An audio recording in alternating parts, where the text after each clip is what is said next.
Sir ఇప్పుడు చూసుకున్నట్టయితే MLC Teenmar Mallanna garu కొన్ని వ్యాఖ్యలు చేశారు రాజశేఖర్ రెడ్డి గారి పైన. అప్పటి తన హయాంలో ఏవైతే కాలేజెస్ వచ్చాయో, విద్యా సంస్థలు ఏవైతే వచ్చాయో, దట్టు అందులో ఇంజనీరింగ్ కాలేజెస్ ఏవైతే వచ్చాయో అవన్నీ కూడా రెడ్డిల చేత పెట్టించి ఫీ రియంబర్స్మెంట్ ఏదైతే ఉందో అన్నీ కూడా ఆ కాలేజెస్కి వెళ్ళేలాగా ఓన్లీ రెడ్డిలకి మాత్రమే చేశారు అని చెప్పేసి తను మాట్లాడడం జరిగింది సార్. మరి దీని మీద మీ అభిప్రాయం ఏంటి సార్? అంటే మీరు దేంట్లో నుంచి ఏమైనా తీయగలరు. అంటే మీరు పాల సముద్రం చిలికితే దాంట్లో నుంచి అమృతం కూడా వస్తుంది, వెన్న కూడా విషం కూడా వస్తుంది దాంట్లో నుంచి. ఇక్కడ ఫీజు రియంబర్స్మెంట్ యొక్క ముఖ్య ఉద్దేశం ఏంటంటే,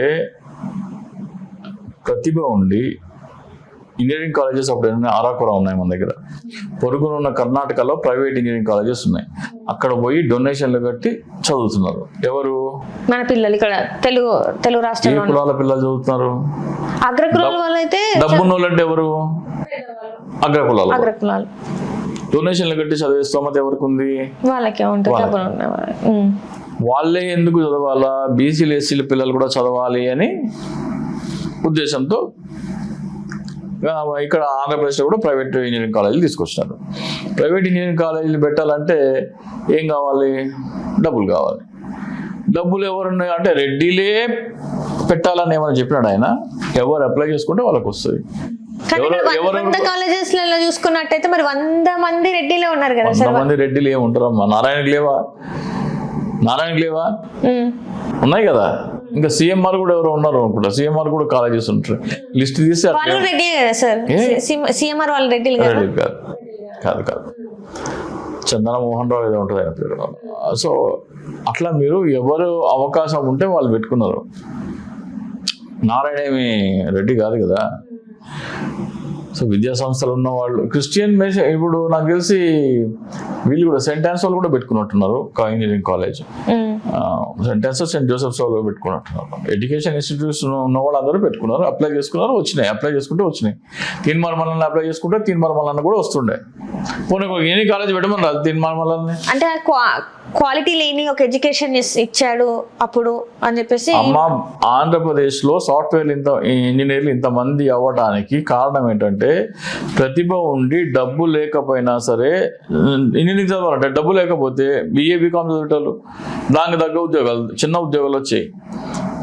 కానీ ప్రతిభ ఉండి అందరూ మీరు చదువుకోండి నేను డబ్బులు కడతా అనేది తీసుకొచ్చి ఈ రోజున అమెరికాలో బీసీల పిల్లలు, ఎస్సీల పిల్లలు ఎంతమంది ఉన్నారు అమెరికాలో?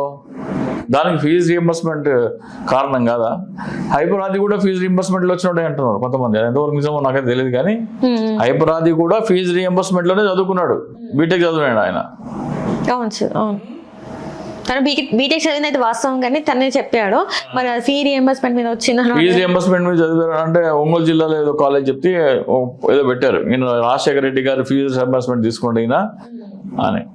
సో ఇక్కడ బీసీల పిల్లలు, ఎస్సీల పిల్లలు కూడా డబ్బు లేకపోయినా సరే ఓసీ కులాల పిల్లలతో సమానంగా పోటీ పడి చదవాలి అని చెప్పి ప్రైవేట్ కాలేజీలు తీసుకొచ్చాం. ప్రైవేట్ కాలేజీలు తీసుకొచ్చారంటే ప్రైవేట్ వాళ్ళు పెట్టాలా?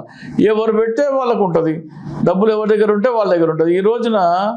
ఆ రోజున రెడ్ల దగ్గరే డబ్బులు ఉన్నాయి అనుకుందాం. వాళ్ళు కాలేజీలు పెట్టి వాళ్ళ దాంట్లో చదివిన పిల్లలు ఈ రోజున వాళ్ళు కూడా ఆర్థికంగా శ్రీమంతులు అయినారు. బీసీలు ఎంతమంది కోట్లు సంపాదించిన వాళ్ళు ఎంతమంది లేరు? వాళ్ళు కూడా ఇప్పుడు కావాలంటే కాలేజీలు పెట్టుకోవచ్చు. అంటే మీరు ఒక కింద ఉన్న వాడికి చెయ్యి అందించి పైకి లాగితే ఆ పైకి లాగేవాడి సహాయం చూడాలి, కానీ పైకి లాగేవాడు స్వార్థం కోసం పైకి లాగినట్టు ఎట్లా? చూద్దాం మరి మీద మరి ఎట్లా అంటే ఒక్కొక్కరు ఒక వ్యూ ఉంటుంది. సో అది తీన్మార్ మల్లన్న టోటల్ గా విషం చిమ్మే వ్యూ. అది ఎందుకంటారు మరి? ఇప్పుడు 100 మంది బాగుపడితే 1 కోటి మంది బాగు చేయడానికి 100 మంది బాగుపడు, సపోజ్ నిజమే అనుకుందాం, రెడ్డిలో కాలేజీ అనుకుందాం. 1 కోటి మంది సామాజికంగా అప్లిఫ్ట్ అవుతుంటే 100 మంది దానివల్ల బాగుపడితే నష్టమేముంది? ఆయన వాదన నేను ఒప్పుకోను. కేవలం రెడ్లీ కాదు, ఆ రోజున మీరు ఇంజనీరింగ్ కాలేజ్ పెట్టుకోవడానికి ఓపెన్ చేశాడు ఆయన. పౌల్ట్రీ ఫామ్లన్నీ కన్వర్ట్ చేసి ఇంజనీరింగ్ ఫామ్ పెట్టారని అనేటోళ్ళు, ఈనాడు పేపర్లో రాసేటోళ్ళు. కానీ ఆ పౌల్ట్రీ ఫామ్లో ఇంజనీరింగ్ చదివిన వాళ్ళు ఎంతమంది సాఫ్ట్వేర్ ఇంజనీర్లు అయినారు, ఎంతమంది ఒక పూట తిండికి లేని వాళ్ళు కూడా ఎంతమంది ఈ రోజున బెంచ్ కారాల్లో తిరుగుతున్నారు. అది చూడవా నువ్వు? అది కనబడతలేదా? ఇంతకుముందు ఎంతమ్మా 10,000 మంది ఎంతో సీట్లు ఉంటుండేది ఉమ్మడి రాష్ట్రంలో. 10,000 మేము ఎంసెట్ రాసినప్పుడు 10,000 సీట్స్ ఉంటుండే, ఎంతో 8,900 ఎంతో ఉంటుండే.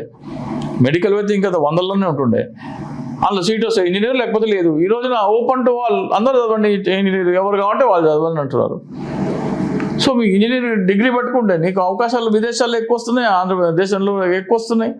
కోట్లాది మంది జీవన ప్రమాణాలు మార్చిన పథకాన్ని పట్టుకొని 100 మందిని బాగు చేయడం కోసం అంటే ఎట్లా? అంటే మీది వీళ్ళందరూ జీవితాలు నాశనమైనాయి, వాళ్ళందరూ బాగుపడరు కదా, 1,000,000 దాకా బాగుపడరు కదా, అది కనపడతలేదా?